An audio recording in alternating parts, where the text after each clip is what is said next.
안녕하세요. 개인 투자자분들의 멘토 프로페서 킹입니다. 9월 3일 기술적 분석이 좋은 모닝 브리핑 출발해 보도록 하겠습니다. 자, 일단 미국 같은 경우에는 개파락 출발을 해서 장중에 이제 나스닥 기준으로 1.8% 이상 빠지는 모습을 보여줬지만 결국 다시 또 본장에서 올라오면서, 그러니까 기술적으로 20병을 개비탈해 가지고 사실 추가적으로 빠질 수 있는 위치였는데 이걸 또다시 양봉으로 버텨내는 그런 모습을 보여줬다. 역시나 미국 시장에는 아직까지 매수의 힘이 상당히 작용하고 있다라고 보고 있고, 상단에서 만드는 박스가 굉장히 폭이 좁음에도 불구하고 견고하게 버티고 있다라는 거.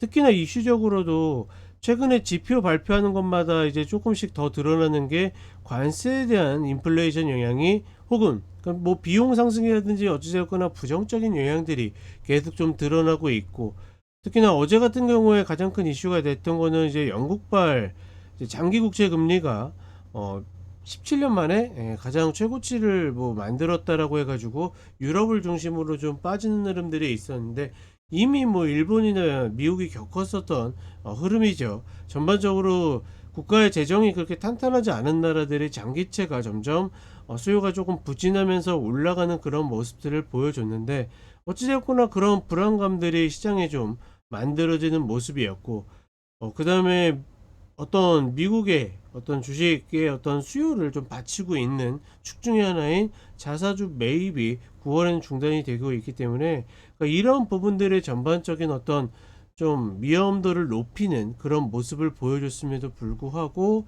이렇게 버틴다라는 건 역시나 대단하다.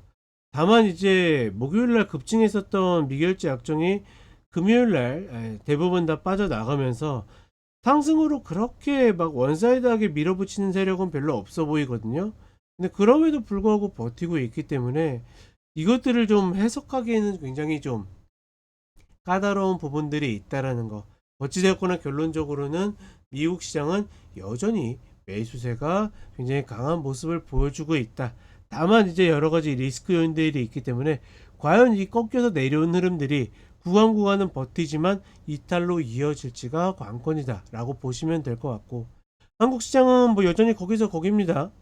지금 구간에서는 딱히 이야기할 필요 없이 매수자는 아래 4차 갭을 기다리고 매도자는 역사적 신고가를 기다리면 되는데, 그러니까 그 자리를, 그러니까 어느 위로 올라가든 내려가든 어떤 타이밍에 갈 것인가는 사실 어떤 외부의 변수, 저는 미국의 흐름이 좀 영향을 미치지 않을까 싶었는데 사실 뭐 딱히 그렇지도 않거든요. 그런 것들을 보게 되면 결국 세력들이 타이밍을 재고 있는 것이 아닐까. 우리는 복잡하게 생각할 필요 없이 이 두 가지의 기준을 가지고 접근하면 될 것 같다라고 보시면 되겠습니다. 자, 그럼 간단하게 차트 보도록 하겠습니다.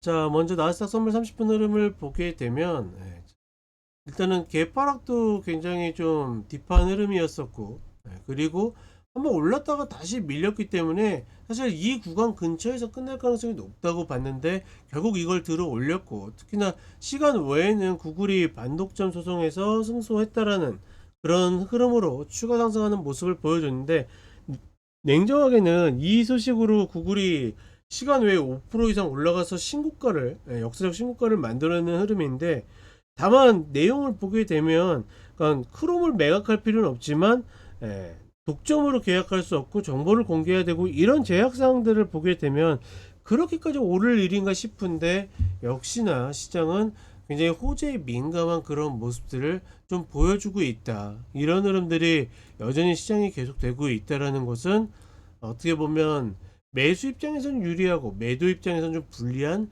그런 모습들이 있다라고 판단하고 있고, 이런 모습들이 현물 흐름에서 일봉상 22평을 이탈해도 계속 들어 올리고 있죠.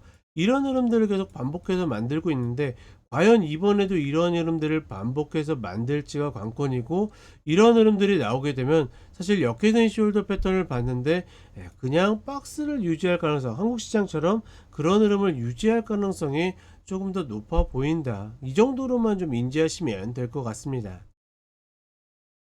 그리고 하나 추가적으로 이야기하게 되면, 그러니까 중요한 것 중에 하나가 이제 엔비디아 같은 AI 반도체 흐름이잖아요.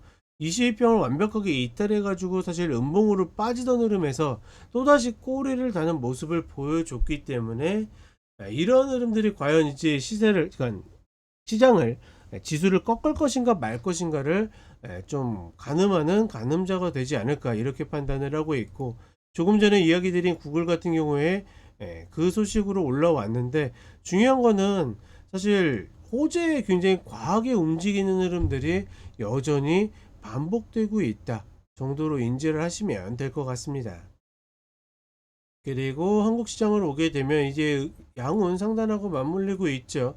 횡보를, 박스 횡보를 하면서 딛는 흐름이 나올 가능성이 높기 때문에, 이런 부분들을 봤을 때는 이 중간 자리에서 위냐 아래나 내가 어렵게 찍을 필요 없이 위에서 기다리거나 아래에서 기다리거나 둘 중에 하나로 가는 것이 맞다라고 판단하고 있고, 다만 좀 역시나 아쉬운 거는 코스닥이 먼저 올라가 가지고 900짜리를 좀 먼저 선점하는 그런 모습을 보여줬으면 좋겠는데, 여전히 코스피에 비해서는 종종 강할 때가 있지만 수급적으로 상당히 불리한 위치를 계속 만들고 있다, 이 정도로 인지하시면 좋을 것 같습니다.